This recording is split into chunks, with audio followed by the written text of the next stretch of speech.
현대어 성경읽기 역대하 10장 이스라엘이 르호보암을 반대하다. 르호보암은 다윗의 왕권을 계승하여 유다와 이스라엘의 통치권을 다 얻게 되었다. 그는 옛 지파 동맹의 중심지였던 이스라엘을 세겜으로 갔다. 북쪽 이스라엘의 모든 지파들이 거기서 그를 왕으로 추대하려고 하였기 때문이다. 이때 느밧의 아들 여로보암이 그 소문을 듣고 애굽에서 이스라엘로 돌아왔다. 그는 일찍이 애굽으로 도피해 그곳에 머물러 있었다. 그가 나중에 10지파를 통치하게 될 것이라는 아히야의 예언을 솔로몬이 알고 그를 죽이려고 하였기 때문이었다. 이스라엘의 10지파들이 여로보암을 앞세우고 세겜으로 르호보암을 찾아가서 말하였다. 우리는 임금님의 선왕께서 지어준 무거운 세금과 고된 부역으로 시달려왔습니다. 그러니 임금님께서는 이러한 짐을 덜어 가볍게 해 주십시오. 그러면 우리도 임금님을 섬기겠습니다. 르호보암이 모두 돌아갔다가 사흘 뒤에 다시들 오시오 하고 대답하여 그들을 돌려보낸 뒤 아버지 솔로몬 생전에 그를 섬기던 경륜이 높은 참모들을 불러 물었다. 여러분에게 좋은 의견이 있거든 말해주시오. 이 백성에게 뭐라고 대답해야 옳겠습니까? 그들이 르호보암에게 말하였다. 임금님은 이 백성을 따뜻하게 맞이하고 친절한 말로 대하십시오. 임금님이 그들의 요구를 들어준다면 그들은 언제까지나 임금님을 섬기게 될 것입니다. 그러나 르호보암은 이 노인들의 충고가 마음에 들지 않았다. 그래서 다시 자기와 함께 자라나서 이제는 자기를 섬기고 있는 젊은 참모들에게 물었다. 여러분은 내게 어떤 조언을 하겠소? 자기들의 짐을 가볍게 해달라는 이 백성에게 내가 어떤 대답을 하여야 옳겠소? 그들이 대답하였다. 임금님께서는 이렇게 말씀하십시오. 내 새끼손가락은 내 아버지의 허리보다 더 굵다. 내 아버지가 너희들에게 무거운 짐을 지었다고 하지만 나는 더 무거운 짐을 지우겠다. 내 아버지는 가죽 채찍으로 여러분을 몰았으나 나는 정갈 채찍으로 몰아대겠다. 이미 약속한 대로 사흘 뒤에 여로보암이 온 백성을 거느리고 르호보암 앞에 나타났다. 르호보암은 늙은 참모들의 조언을 버리고 포악한 말로 자기 나이 또래의 젊은 참모들이 시킨 대로 대답하였다. 내 아버지가 여러분에게 많은 것을 요구하였다고 하지만 나는 더 많은 것을 요구하겠소. 나의 아버지는 가죽 채찍으로 여러분을 몰았으나 나는 정갈 채찍으로 여러분을 몰아대겠소. 왕은 이스라엘 백성의 간청을 들은 척도 하지 않았다. 하나님이 그렇게 이를 꾸며 놓으셨기 때문이다. 여호와께서 실로 사람 아히야를 보내어 여로보암에게 하셨던 말씀이 그대로 이루어지도록 하신 것이다. 아멘.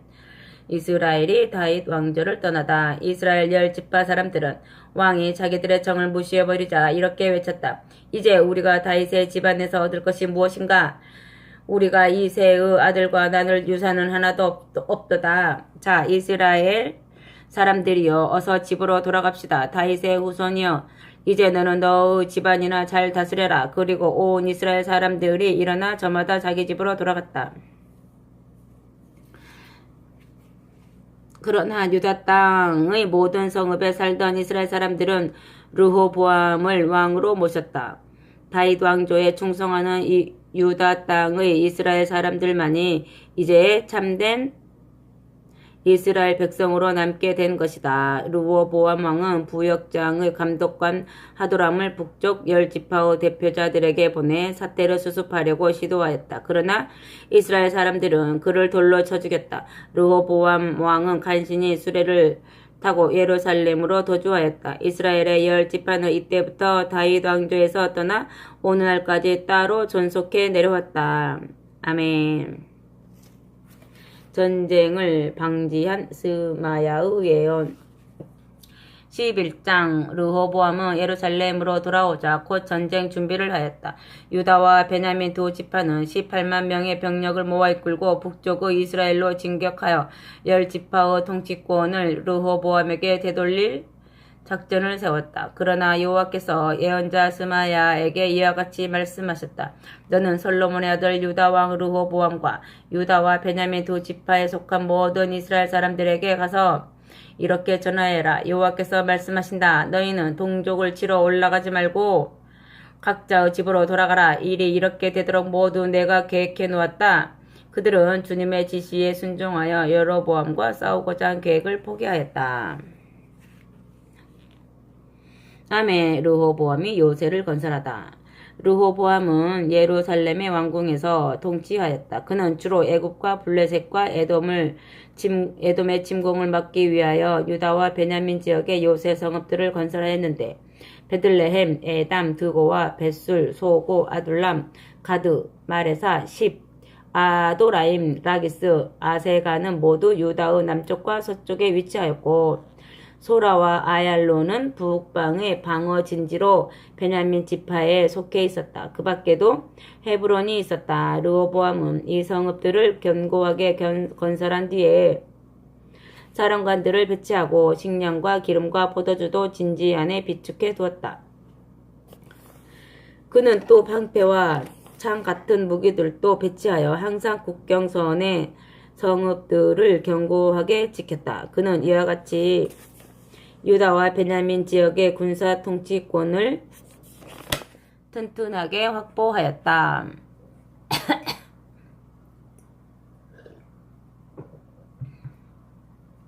아멘. 제사장과 레위인들의 이주.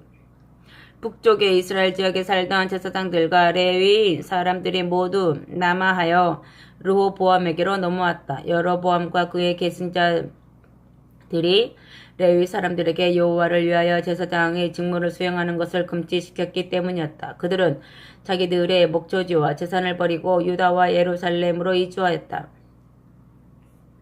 여로보암은 순념소와 수송아지 모양으로 온갖 신상을 전국에 만들어 놓고 제멋대로 제사장들을 세워 제물을 바치게 하였다. 그래서 북쪽의 10지파들 가운데서 이스라엘 하나님 여호와만을 섬기기 원하는 사람들은 모두 레위 사람들을 따라 예루살렘으로 와서 그들 조상의 하나님 여호와께 제물을 바쳤다. 이렇게 하여 그들은 유다 왕국도 부흥시키고 솔로몬의 아들 르호보암의 통치권도 강화시켰다. 그러나 그 기간은 3년에 불과하였다. 유다 백성들은 겨우 3년 동안을 다윗과 솔로몬을 본받아 살았다. 르호보암의 가족관계. 르호보암은 마할랏을 아내로 맞이하였다. 그녀의 아버지는 다윗의 아들 여리못이었고 어머니는 이새의 손녀 엘리압의 딸인 아비하일이었다. 르호보암은 마할랏에게서 세 아들을 낳았다. 여우스, 스마랴, 사함. 그 뒤 르호보암은 다시 압살롬의 딸 마아가를 아내로 맞아 네 아들 아비야, 아떼, 시사, 슬로밋을 더 낳았다. 르호보암은 18명의 아내와 60명의 첩을 두었는데 이들에게서 낳은 자식은 아들이 28명이고 딸이 60명이었다. 그는 이 모든 여인들 가운데서 마아가를 가장 사랑하였다. 그래서 마아가의 맏아들 아비야를 장차 왕위에 앉히고자 세자로 책봉하고 형제들 가운데서 가장 높은 자리에 앉게 하였다. 르호보암은 다른 아들들에게도 슬기로운 조치를 취하여 유다와 베냐민 지파의 전략 요추에 배치하고 그들을 모두 요새 성읍의 사령관으로 임명하였다. 또 후원 보수를 주고 아내도 많이 얻어주었다. 아멘. 르호보암이 여호와를 버리다. 12장. 르호보암은 그의 통치권이 유다에서 보장되고 세력이 막강해지자 더 이상 여호와의 율법에 따라 살지 않았다. 온 백성도 그를 본받아 여호와를 버렸다. 그러자 여호와께서 르호보암의 죄를 벌하시고자 애굽왕 시삭을 일으켜 예루살렘을 치러 올라오게 하셨다. 르호보암이 다스린 지 5년째 되는 해였다. 이때 시삭은 1200대의 전차와 6만 명의 기마병을 거느리고 그 뒤에는 또 그를 지원하는 수많은 북아프리카의 리비아 용병들과 숙기 족속의 용병들과 구스 족속의 용병들이 뒤따르고 있었다. 시삭은 유다의 요새화된 성읍들을 정복하고 이어서 예루살렘으로 밀고 올라왔다. 이때 예언자 스마야가 시삭을 피하여 예루살렘으로 도피해 있는 유다의 지휘관들과 고관들에게 가서 여호와의 말씀을 이렇게 전하였다. 너희가 나를 버리고 떠났기 때문에 나도 너희를 버리고 떠나서 시삭의 손에 넘겨주었다. 그러자 유다의 지도층과 왕은 하나님의 심판이 두려워 우리가 여호와께 벌을 받는 것은 당연하다 하고 말하며 여호와께 굴복하였다. 그들이 자신의 죄를 깨달아 뉘우치자 여호와께서 스마야에게 말씀하셨다. 스스로 허물을 깨달아 고백하였으니 내가 그들을 죽이지 않겠다. 내가 시삭이 예루살렘을 진멸시킬 정도로 화를 내지는 않겠다. 그러니 이번에도 전멸을 당하지는 않을 것이다. 그러나 나를 섬기는 것과 다른 나라의 왕들을 섬기는 것이 얼마나 다른지 알 수 있도록 시삭에게 정복당하게 할 것이다. 그래서 시삭이 예루살렘으로 밀고 들어왔다. 그는 성전의 보물창고와 왕궁의 보물창고를 모조리 털어갔다. 또 솔로몬이 만들어 두었던 금방패들도 남김없이 가지고 갔다. 아멘. 르호보암의 나머지 지적. 르호보암은 약탈당한 금방패 대신 놋쇠로 둥근 방패를 작게 만들어 왕궁의 입구에 배치된 경비 대장들에게 주었다.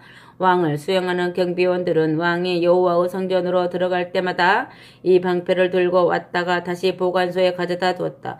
르호보암이 자신의 죄를 깨달은 것을 보시고 여호와께서는 분노를 거두어 그를 완전히 멸망시키지는 않으셨다. 그뿐만 아니라 유다 나라에는 아직도 여호와께 충성하는 참된 이스라엘 백성이 많았기 때문이었다. 이리하여 르호보암이 자기 통치권을 다시 강화시키고 계속 왕으로 다스릴 수가 있었다. 르호보암은 41세에 왕위에 올라 여호와께서 자기 백성과 가까이 계시기 위하여 이스라엘의 모든 지파들 중에서 선택하신 예루살렘 도성에서 17년 동안 통치하였다. 그의 어머니는 암몬 족속의 여인 나아마였다. 르호보암은 마음이 여호와께만 있지 않았으므로 자주 악한 일을 저질렀다. 르호보암에 대하여 끝맺는 말.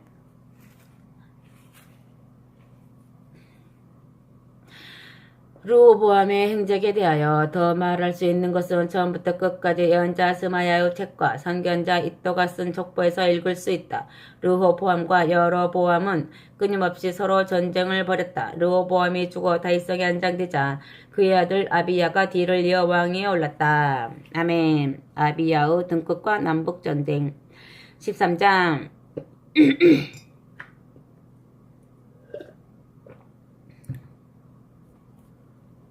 아비야가 유다 왕위에 오른 것은 북왕국 이스라엘 왕 여로보암의 통치 18년째 되는 해였다. 아비야는 예루살렘에서 3년 동안 통치하였다. 그의 어머니 기브아 사람 우리엘의 딸 미가야였다. 아비야는 다시 여로보암과 전쟁을 시작하여 40만 명의 정예의 부대를 이끌고 공격해 들어갔다. 여로보암은 80만 명의 정예의 부대를 이끌고 대치하였다. 아비야의 연설. 양쪽 군대가 서로 대치하고 있을 때 아비야가 에브라임 산지의 스마라임 산으로 올라가서 외쳤다. 여로보암과 모든 이스라엘 백성들아, 내 말을 똑똑히 들어라. 이스라엘의 하나님 여호와께서 다윗과 영원히 변하지 않을 계약을 체결하셨던 일은 너희도 분명히 알고 있을 것이다. 그때 여호와께서 다윗과 그의 자손들에게 온 이스라엘을 통치할 권세를 영원히 맡겨주셨다.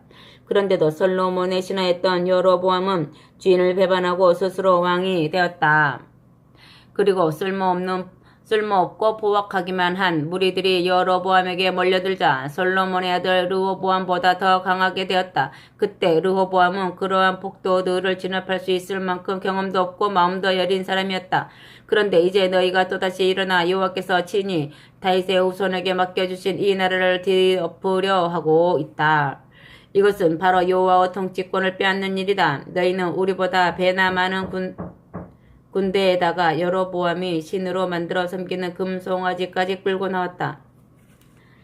그러나 아론의 후손인 여호와의 제사장들과 레위 사람들을 내쫓고 그 대신에 세상의 다른 민족들처럼 너희 마음대로 제사장들을 세운 자들이 너희가 아니냐? 누구든지 수송아지 1마리와 순양 7마리를 끌고 와서 제물로 바치며 그들을 모두 신도 아닌 온갖 우상의 제사장으로 삼아 놓은 자들이 너희가 아니냐? 그러나 우리는 변함없이 우리 하나님 여호와만 섬기고 있다. 우리는 여호와를 버리지 않았다. 아론의 후손들은 여전히 제사장으로 여호와를 섬기며 레위 사람들은 그들이 맡은 임무를 수행하고 있다. 우리는 매일 아침 저녁으로 여호와께 번제와 분향을 드린다. 제물의 식탁에도 언제나 규칙적으로 12덩이의 거룩한 떡을 2줄로 진열하고 저녁마다 금 등잔에 불을 켜놓는다. 우리는 우리 하나님 여호와를 한마음으로 섬기고 있으나 너희는 그분을 버린 지 오래이다. 자 보아라. 하나님께서 친히 우리 편에 서서 우리를 인도해 주신다. 여호와의 제사장들도 너희를 치도록 이곳에 와서 나팔을 불 준비를 하고 있다. 이스라엘 백성들아, 너희 조상의 하나님 여호와와 싸우지 말라. 너희가 결코 당연되지 못할 것이다. 아멘. 전쟁의 결과. 그러는 동안에 여로보암은 이미 유다 군대의 뒤로 복병을 보내 유다군을 앞뒤로 포위하였다. 유다군은 적에게 포위된 것을 보자 일제 여호와께 부르짖었다. 제사장들은 나팔을 불고 군인들은 모두 전쟁의 함성을 질렀다. 그러자 여호와께서 직접 여로보암과 이스라엘 모든 군대를 큰 혼란에 빠뜨려 패조시키셨다.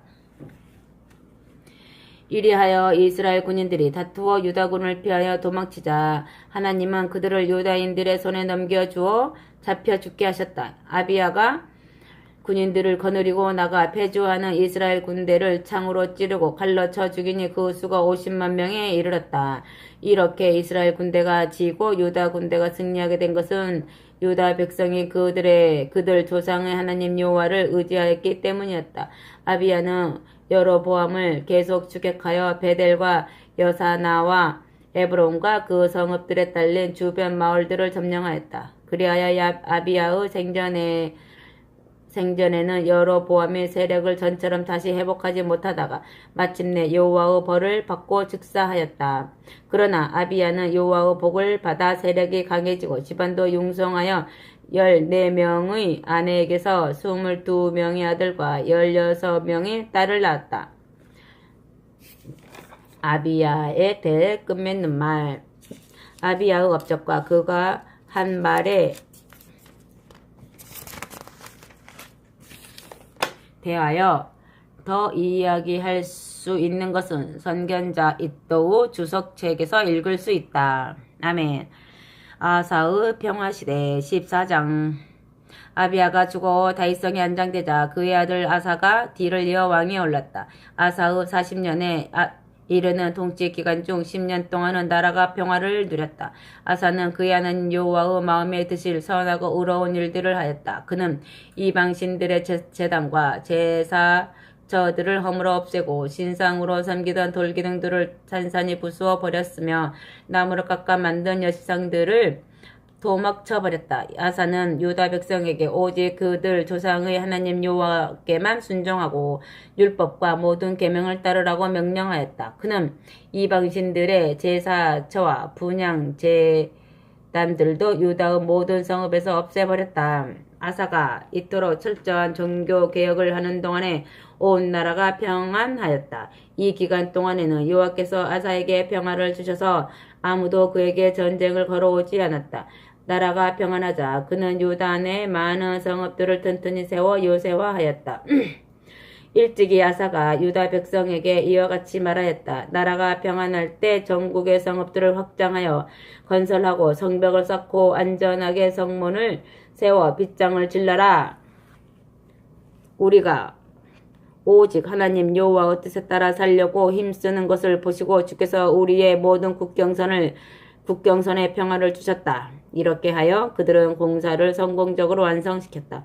아사는 군대도 육성하여 유다 지파에서만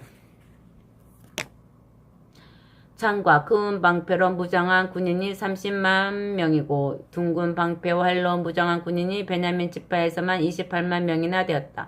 이들이 모두 용맹스러운 군인들이었다. 아멘. 세라를 물리친 아사. 그런데 그때 구스 사람 세라가 남쪽에서 100만 명의 군대와 300대의 전차를 몰고 유다로 침공하여 마레사에까지 이르렀다. 아사 왕이 정군을 거느리고 나아가 마레사의 북쪽에 있는 스바다 골짜기에서 전투 태세로 대치하고 그의 하나님 여호와께 호소하였다. 여호와여 주께서 우리 편이 되어주시며 우리가 아무리 허약해도 두려울 것이 없습니다. 우리 하나님 여호와여, 우리는 주님만을 의지하고 있으니 도와주소서. 우리는 주님만을 의지하고 저 엄청난 군대에 맞서려고 출전하였습니다. 여호와여, 주님은 우리 하나님이시니 어느 누구도 주님을 당해낼 수 없다는 것을 오늘 보여주소서. 주께서 아사의 기도를 들으시고 유다군의 편에 서서 고스 군대를 치시니 그들이 모두 패하여 도망쳤다. 아사는 군대를 이끌고 유다 남단의 그랄까지 추격하여 그들을 쳐 죽였다. 구스군은 몰살을 당하여 살아남은 자가 거의 없었다. 주께서 하늘의 군대를 거느리고 그들을 진멸시키신 것이다. 유다 군인들은 이 전투에서 많은 전리품을 얻었다. 주께서는 당시 적진의 본거지였던 그랄 지역 주변의 성읍 주민들까지 엄청난 공포에 떨게 하셨다. 그래서 유다 군대가 그 성읍들까지 정복하고 거기서도 엄청난 전리품을 얻었다. 그들은 또 그 지역에서 천막 생활을 하면서 짐승을 치는 유목민들도 습격하여 양떼와 낙타를 빼앗아 몰고 예루살렘으로 돌아왔다. 아멘. 아사의 종교개혁 15장. 하나님의 영이 오뎃의 아들 아사랴에게 임하자 그가 전장에서 돌아오는 아사 왕을 맞이하며 이렇게 말했다. 임금님도 들으시고 유다와 베냐민 사람들도 모두 들으시오. 여러분이 여호와와 함께 있어야 여호와께서도 여러분과 함께 계십니다. 여러분이 주님을 찾으면 주께서 여러분을 만나 주시겠지만 여러분이 주님을 버리고 떠나면 주께서도 여러분을 버리고 떠나실 것입니다. 옛날에 이스라엘은 오랫동안 참 하나님을 모시지 못하고 살았습니다. 그들을 지도하는 제사장도 없었고 하나님의 율법도 잊어버린 채 살았습니다. 그러나 그들이 환난을 당하여 이스라엘의 하나님 여호와께로 돌아가 그분을 찾자 주께서 그들을 만나 주셨습니다. 그 당시에는 여행하기가 두려울 지경이었습니다. 온 세상이 불안하고 혼란에 빠져 있었습니다. 모든 민족들이 서로 싸워서 망해 갔습니다. 전쟁을 벌이지 않은 성읍이 하나도 없었습니다. 하나님께서 온갖 재앙과 환난으로 그들을 혼란과 불안에 빠뜨리셨기 때문입니다. 그러나 이제 여러분은 강하고 담대하십시오. 여러분이 하는 일에는 주님의 상에 따를 것입니다. 아사왕은 예언자 아사랴의 말을 듣고 그대로 개혁에 착수하여 유다와 베냐민 전역에서 가증스러운 우상들을 모조리 없애고 에브라임 산지에 정복한 성읍들에서도 더러운 우상들을 모조리 제거하였다. 이와 동시에 그는 예루살렘 성전의 낭실 앞에 있는 여호와의 제단을 보수하였다. 또 남녀 성창들도 쓸어 없애고 성전을 모독하는 더러운 제물들도 걷어버렸다. 그런 다음에 아사는 거국적으로 제사를 드리기 위하여 유다와 베냐민 사람뿐 아니라 에브라임과 므낫세와 시므온 지역에서 탈출하여 유다에 머물러 사는 이들을 다 불러 모았다. 이스라엘의 하나님 여호와께서 아사와 함께 계시는 것을 보고 북쪽에서 많은 사람들이 남쪽으로 그에게 넘어와 있었고 남쪽의 시므온 지파에서도 에돔 족속에게 밀려 많은 사람들이 유다로 올라왔다. 이리하여 아사왕 15년 3월에 온 백성이 예루살렘에 모였다. 그날 그들은 적에게서 빼앗은 짐승들 가운데 소 700마리와 양 7,000마리를 제물로 여호와께 바쳤다. 그리고 하나님이 그들의 조상과 맺으셨던 계약을 다시 확인하고 마음과 성품을 다하여 주님을 섬기기로 약속하였다. 누구든지 주님의 뜻에 따라 살지 않으며 남자거나 여자거나 높은 사람이거나 낮은 사람이거나 다 죽이기로 결정하였다. 그들은 기뻐 환호성을 지르고 온갖 피리와 나팔을 불면서 그 모든 것을 여호와께 맹세하였다. 온 유다 백성들은 이렇게 그들이 확고한 신념을 가지고 맹세한 일을 두고 모두 기뻐하였다. 그들이 온 마음을 다 바쳐 기쁨으로 여호와를 찾았기 때문에 여호와께서도 그들에게 찾아오셔서 모든 국경선에 평화를 주셨다. 아멘. 아사가 마아가를 배의하다. 아사왕은 두로우 여신 아세라의 목상들을 이스라엘에 들여온 자신의 할머니 마아가를 대우의 자리에서 폐하였다. 대우 자리는 궁중에서 영향력이 크고 명령하는 위치였는데도 아사왕은 대우를 폐한 다음 대우가 세웠던 목상들을 모조리 부수어 기드론 시내가에서 불살랐다. 비록 모든 산당이 이스라엘에서 사라지지는 않았지만 아사의 마음은 일평생 온전히 주께 순종하였다. 아사는 아버지 아비야가 주께 바쳤던 금그릇과 은그릇들을 성전에 가져다 놓고 자기도 주께 더 많은 금그릇과 은그릇들을 성별하여 바쳤다. 이리하여 구스 사람 세라가 침공한 것 이외에는 아사왕 35년에 이르기까지 더 이상 전쟁이 없었다. 아멘.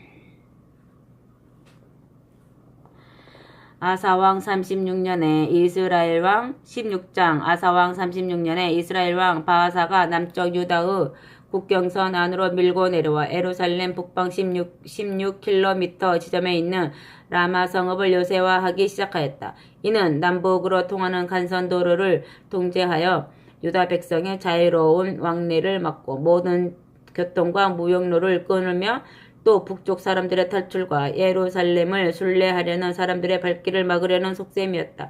그러나 남쪽의 아사왕은 군사적으로 이스라엘과 대결할 힘이 모자랐다.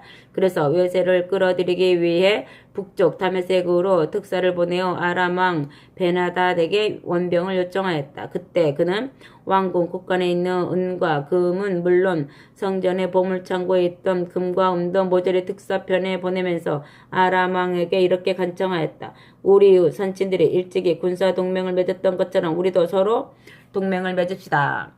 내가 특사들 편에 은과 금을 보내니 왕은 이제 이스라엘 왕 바하사와 맺었던 동맹을 끊고 이스라엘을 쳐들어가 바하사가 유다 국경선에서 철수하게 해 주십시오. 베나닷이 아사 왕의 말을 듣고 이스라엘과 국교를 끊었다. 그리고 군대를 보내어 이스라엘 북쪽에 있는 성읍 이온과 단과 아벨마임을 잿더미로 만들고 납달리 지파의 곡식 저장 성읍을 모조리 파괴하였다. 그 소식을 들은 바아사는 곧 라마의 요새 건축 공사를 중단하였다. 그러자 아사왕이 유다의 군대를 이끌고 가서 바아사가 라마 건축을 위하여 준비해 놓았던 돌과 목재를 가져다가 예루살렘 북쪽에 있는 성읍 게바와 미스바를 요새화하는 데 썼다. 아멘. 선견자 하나니를 투옥하다. 아사가 외세를 의지하여 평화를 이루었을 때 선견자 하나니가 왕을 찾아가서 이렇게 책망하였다. 왕께서 왕의 하나님 여호와의 도움 대신에 아람 왕의 도움을 의지하였으니 이제 다시는 아람 군대를 격파할 수 없을 것입니다. 구스와 룹 군대가 얼마나 많은 전차와 기마병들을 거느린 막강한 군대였습니까? 그러나 왕께서 그 당시 여호와만을 의지하자 주께서 그들을 모조리 왕의 손에 넘겨주셨습니다. 여호와께서는 오직 한 마음으로 주님만 의지하는 이들을 도와주시려고 온 세상을 두루 살피고 계십니다. 그런데도 왕께서는 그 사실을 전혀 알지 못하는 사람처럼 처신하였으니 이제부터는 이 나라에 끊임없이 전쟁이 일어날 것입니다. 그러자 아사가 노발대발하여 선견자 하나니를 당장 감옥에 가두었다. 아사는 이때부터 하나니를 따르는 백성들도 잡아가두고 괴롭히기 시작하였다. 아멘. 아사에 대하여 끝맺는 말. 아사에 대하여 더 말할 수 있는 것은 처음부터 끝까지 유다와 이스라엘 역대 왕들의 행적을 기록한 열왕기에서 읽을 수 있다. 아사 왕 통치 39년에 왕은 두 발이 부어서 움직일 수도 없게 되었다. 이렇게 앓으면서도 아사는 여호와를 찾지 않고 의사들만을 의지하였다. 그는 왕위에 오른 지 41년 되던 해에 죽어 조상들의 묘실에 묻혔다. 사람들은 그가 직접 다윗성에 파 놓았던 바위굴 속에 그를 장사했다. 그의 시신 위에 온갖 종류의 향유와 향기로 물건을 뿌렸다. 그리고 온 백성은 왕의 죽음을 슬퍼하여 거대한 화톳불을 피워 놓았다. 아멘.